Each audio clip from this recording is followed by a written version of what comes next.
Hello, my name is Cassie, and today I'm going to tell you a little bit about my Xenogaarden collection.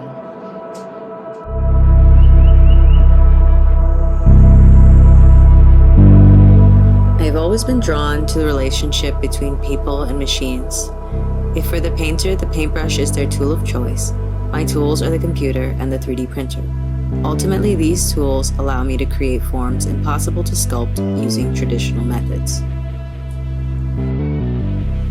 Xenogaarden began as an exploration into creating organic, symmetrical forms.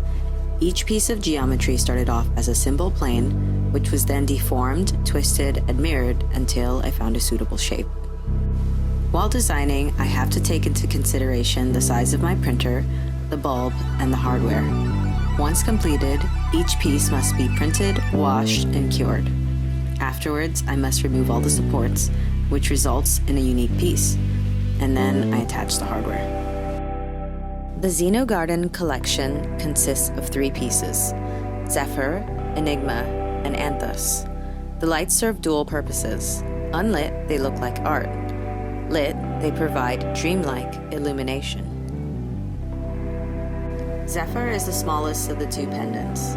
It is right at home, lighting intimate small spaces alone, or larger spaces as a repeated ensemble. Enigma, so named because of its shape, is the largest out of the 2 pendants. Depending on its angle, it can look like a wholly different lamp. So if you want to change the way the light looks, you can rotate it until the shape you desire emerges. Anthos, which is Greek for flower, is a wall sconce. Anthos is the simplest of all the pieces, and it is lovely on its own or as a pair to softly light up a bedroom or intimate space. Xenogaarden is a combination of the familiar and the strange.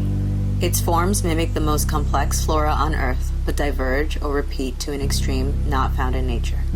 Despite their differences from typical lighting fixtures, the user will feel that they are not out of place in the room of their choice. Much like a bouquet of flowers, each piece can bring warmth and beauty to a space. Thank you for listening to my presentation, and I look forward to seeing you all at the show.